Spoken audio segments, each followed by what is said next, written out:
नमस्कार, मेरा नाम सुहेल है और मेरा सवाल जो है प्रज्ञा मैम से है। तो प्रज्ञा मैम ये मेरा लास्ट अटेम्प्ट है और जैसे कि लास्ट अटेम्प्ट है तो प्रेशर घर वालों का, रिलेटिव्स का, मोहल्ला पड़ोस का एक वो हो जाता है बहुत ज़्यादा। क्वेश्चन पेपर सॉल्व करने बैठता हूँ तो वो सारी चीज़ें ज़हन के अंदर आ जाती हैं कि भाई अभी नहीं हुआ तो फिर फ्यूचर में करना क्या है? तो वो लगातार प्रेशर जो है जनरेट हो रहा है, तो उसको स्ट्रेस को किस तरह से दूर किया जा सकता है? मतलब किसी के लिए भी, तो वो स्ट्रेस बेसिकली मैनेज कैसे किया जा सकता है? Thank you. See, this is something that I have also faced during preparation. क्योंकि मेरा भी ये फिफ्थ अटेम्प्ट था, तो अभी तक मुझे भी जब भी पढ़ती थी तो वो हर बार उस सेम बुक्स को देख के क्या लगता है यार पिछले साल भी पढ़ा था पर क्या ही रिजल्ट मिला। तो वो एक टाइम के बाद थोड़ा मतलब उसमें स्टडीज़ पे भी उसका इफेक्ट पड़ता है डेफिनेटली। पर देखो फिर मैंने भी मतलब ये चीज़ मैंने पिछले इंटरव्यू के बाद समझी, क्योंकि मैं इंटरव्यू से पहले बहुत ज़्यादा डरी हुई थी। उसके बाद जाके अंदर तो मैं मतलब वो पसीने छूट रहे थे मेरे लिटरली। तो फिर मुझे समझ आ गया, बाहर आके मुझे पता था यार क्या नंबर आना है, मतलब इतना ख़राब होने के बाद तो फिर मुझे हो गया था कि यार जो मैं डर रही हूँ तो फिर वो चीज़ें गलत हो ही रही हैं। तो अगर आप भी स्ट्रेस ले रहे हो या गलत चीज़ के बारे में सोच रहे हो तो वो तो हो ही जाएगा, मतलब गलत के बारे में क्यों ही सोच रहे हो। और अगर उसको सोचते रहोगे तो वो नेगेटिव चीज़ें वो उसी तरह से इम्पैक्ट करेंगी, है ना। तो फिर उसको थोड़ा सा सोचो कि ठीक है जब होगा तो उसके बारे में देखेंगे, अभी मेरे हाथ में क्या है कि मैं सिर्फ मेहनत कर सकता हूँ या कर सकती हूँ। तो आप अपने उस पे काम पे फोकस करो, उसको बोल रिजल्ट के बारे में बेसिकली मत सोचो, क्योंकि वही है जहाँ से वो सारा स्ट्रेस ट्रिगर हो रहा है। तो रिजल्ट के बारे में मत सोचो, अभी आप बस ये सोचो कि आज के दिन में मैं कितना काम कर लूँगा, कितना पढ़ लूँगा, या फिर एक हफ्ते में मुझे कितना कंप्लीट करना है। तो उस पे ज़्यादा फोकस करो। तो ऐसे धीरे-धीरे स्ट्रेस एकदम ख़त्म तो नहीं होगा, पर उसको मैनेज कर लोगे। यार ये तो सबकी दुखती रग है, हमसे भी पूछ लो यार। नहीं, एक काम आप और कर सकते हो जो कि मैंने किया था। मुझे नहीं पता बाकी लोग करेंगे कि नहीं। मैंने तो सारे रिलेटिव्स को ही ब्लॉक कर दिया था। मैं बात ही नहीं करती थी तो मुझे वहाँ तक आती नहीं थी। मेरे फ़ोन बुक में बस 3 लोगों का नंबर था, मम्मी, पापा, भाई। ये कभी उतना प्रेशर देते नहीं थे। रिलेटिव्स के पास मेरा नंबर था नहीं और सोशल मीडिया में भी नहीं थी। सो इट्स बेटर कि आप जितने कम लोगों को देखो, जितने कम लोगों से बात करो, क्योंकि ये एक प्रिपरेशन ऐसा है ना कि आप लोगों को नहीं एक्सप्लेन कर सकते, बस रिजल्ट एक्सप्लेन करेगा, है ना। अनटिल एंड अनलेस आप रिजल्ट लेके आओ, उससे पहले तक सब आपको यही बोलेंगे कि यार इतने दिन से क्या कर रहा है बैठ के, है ना। तो वो एक्सप्लेन करना ही नहीं है। जब आपको पता है एनी विच वे वो आपका समझेंगे ही नहीं आपकी मेहनत या आपके स्ट्रगल को, तो फिर क्यों किसी को एक्सप्लेन करना। एकदम फोन साइलेंट में साइड कर दो। There is a hack, you have to be a little sadist कि यार सबकी ये हालत है, यू नो। जब खुद को अच्छा ना फील करवा पाओ तो बोलो यार ये भी तो दुखी है। शक्ल देखो मुरझा सी गई है इसकी। बात तो सही है। So you know you just have to see, देखो इट्स नथिंग, देखो this parameter of success is only when you cross that, है ना। उससे पहले सबने डार्कनेस ही देखी है, हमने भी डार्कनेस देखी है, आप अभी देख रहे हो, कल आप बन जाओगे, फिर आपको लगेगा यार this was totally worth it.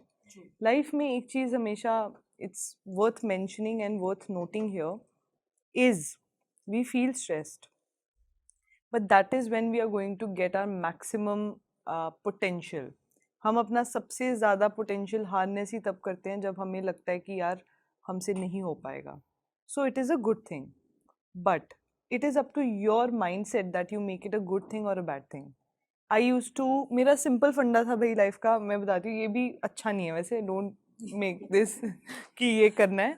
पूरा दिन पढ़ो, इनके बारे में सोचो मत, रात को 2 घंटा रो लो और फिर सो जाओ। ठीक है, फिर next day back to work, सुबह से लेके शाम तक पढ़ाई करनी है, शाम को रोना है, फिर सो जाना है।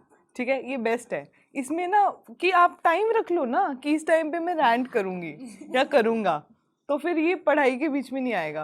Then you will not feel like यार अभी तो यार रैंट का टाइम है, you have time for doing that. Make your friends, make good friends, cohort of people who can you can share your feelings with. ये exam गलत बोलते हैं वो लोग जो ये बोलते हैं ये एग्जाम अकेले निकलेगा, वैसे नहीं, अब इसको भी मत ले आइसोलेशन लेना। में नहीं हो सकता। वैसे यू यार ऐसे लाइक मत बोल, कईयों नहीं, का होता होगा। बट मुझे ऐसा लगता है कि आइसोलेशन में you get fatigued a lot, you need to surround, 1-2 लोग तो होंगे अच्छे What जो if आपके कोई बोल रहा है कि मेरे को फटीग होना है? होना है तो अलग बात है बट मैं बोल रही हूँ at least surround yourself with good people मतलब जो it doesn't mean that you have to be with a certain kind of person, but anybody जो आपका अच्छा parents होते चाहे, जो हैं। समझ सकते हैं आपको एंड जिसके साथ आप शेयर कर सकते हो। कभी बहुत बार ऐसा होता है ना कि हम अपना फीलिंग भी शेयर कर देते हैं ना किसी से, तो हमको अच्छा हल्का फील होता है, मतलब रोने का ऑल्टरनेटिव है ये रोते तब है जब आप अकेले कर रहे होते हो। हाँ जब से मैंने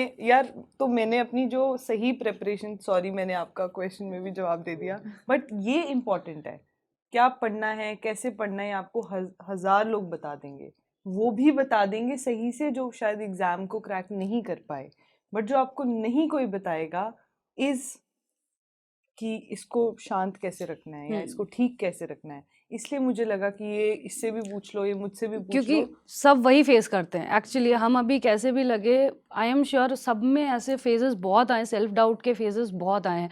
सुबह हम पम्प्ड अप जाते थे कि carpe time seize the day, और शाम तक आते आते वे लाइक कि भाई, ये क्या हो गया, चाय कुछ नहीं पिला दो। याद द पॉइंट इज कि यू नो शायद लोगों ने हमसे ज्यादा मेहनत करी होगी, बट वही है कि हमने शायद अपने दिमाग को थोड़ा उसको ठीक रखने में शायद थोड़ी ज्यादा मेहनत करी होगी। That is the problem. पता है, लोग बहुत मेहनत करते हैं। सॉरी आई एम इंटरप्टिंग, ये जो माइंड स्टेबल रखने का एक क्वालिटी है ना, ये आपको तब काम आएगा जब प्रीलिम्स और मेंस के बीच में वो 3 मंथ्स है ना, बिकॉज उस टाइम में आपके पास टाइम नहीं होता सोचने का। उस टाइम पे होता है कि यू हैव दैट 3 मंथ्स, उसमें आपको अपना बेस्ट निकालना होता मैं है। तो बढ़िया 2 घंटे रो रही थी। मेरे पास उतना टाइम सच में नहीं था, मुझे ऐसे करना था, एथिक्स करना था, ठीक है, आंसर राइटिंग भी करनी थी। उस बीच में मेरा 4th अटेम्प्ट में हुआ है और 3 बार मेरे प्रीलिम्स भी नहीं निकले। तो जब तक नहीं निकला था ना, मेरे दिमाग में था कि पहले प्रीलिम्स तो निकल जाए, मेंस बाद की देखेंगे हम। और जब मतलब प्रीलिम्स निकल गया, तब रियलाइजेशन आया कि अब तो मेंस का कुछ करा ही नहीं, अब क्या करें। तो वो 3 महीने सच में आपको स्टेबल रखना होता है, क्योंकि आप आसपास आपने देखेंगे कि आपसे ज़्यादा प्रिपेयर्ड लोग भी होंगे जो मेंस दे रहे होंगे, बट कोई इशू नहीं है, आप अपना सेडिस दिमाग चला लो। हाँ, 3 इसको भी मंथ्स आपको कुछ तो नहीं 100% आता है। ट्रू, हाँ मतलब बिल्कुल। यू नो व्हाट, देखो there is a fine line between being a fool and a wise person. You don't have to be in a fool's paradise to think कि यार मैं परफेक्ट हूँ, but you don't have to be so self, मतलब इतने oblivion में भी नहीं रहना है कि पता ही नहीं है कि मेरी पोटेंशियल क्या है। तो वो बैलेंस करना ज़रूरी है लाइफ में, इसलिए वर्क ऑन योर माइंडसेट वो इम्पॉर्टेंट चीज़ है। और ये एक मैं मिथ लोगों का बर्स्ट करना चाहती हूँ अपनी तरफ से, बाकी पता नहीं यार, देखो KV8 में लगा चुकी थी, उसको हर के साथ चला देना, ठीक है। जब हम लोग पढ़ाई करते हैं ना, बच्चे गड़बड़ ये भी कर देते हैं कि वो मेंस की तैयारी करते रहते हैं, हाँ प्रीलिम्स नहीं पढ़ते। भाई देयर इज अ रीज़न कि एग्जाम प्रीलिम्स, मेंस और इंटरव्यू बनाया गया है, क्योंकि आप प्रीलिम्स का पढ़ोगे आपका GS वगैरह सेट हो जाएगा, फिर आप मतलब side by side you read optional also, but then you go on to the, उसने भी जैसे बोला उसने प्रीलिम्स ही पढ़ा, मैंने भी प्रीलिम्स ही पढ़ा, और एक एक बार में हमने मेंस निकाल लिया, वो 2 महीने में मैनेज हो जाता है, ठीक है। पर जो बच्चे करते हैं ना कि मेंस का पढ़ते रहते हैं, प्रीलिम्स पढ़ते ही नहीं है, वो भी एक बहुत ख़राब चीज़ है, उससे भी दिमाग पे प्रेशर आता है फालतू का। तो पहले वही पढ़ो ना, first stage first, second stage then and third stage, और बाकी स्ट्रेस का तो भाई देखो, गप्पे वप्पे मारो दोस्तों से, ठीक है, चिल करो, चाय पीने जाओ। ये फैक्ट है, मैं कम करती थी ये सब चीज़ें, इसीलिए मुझे इतना टाइम लग गया।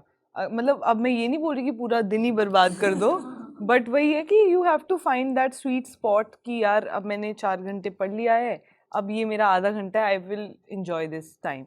और बड़ा अच्छा लगता है उस टाइम पे ना, आपको लगता है यार बस अब थोड़ा सा और पढ़ूंगी फिर मैं बाहर जाऊंगी यार, मेरे को अच्छा लगेगा। So do that, that will make you happy. थोड़ा हर टाइम मेहनत करने के लिए आप खुश रहोगे, फिर आपको दुखी फील नहीं होगा कि यार जैसे मैं कि यार पूरा दिन पढ़ रहे हैं, शाम को है टाइम, रैंट करूँगी मैं, रोऊंगी। तो यू नो दैट हेल्प्स।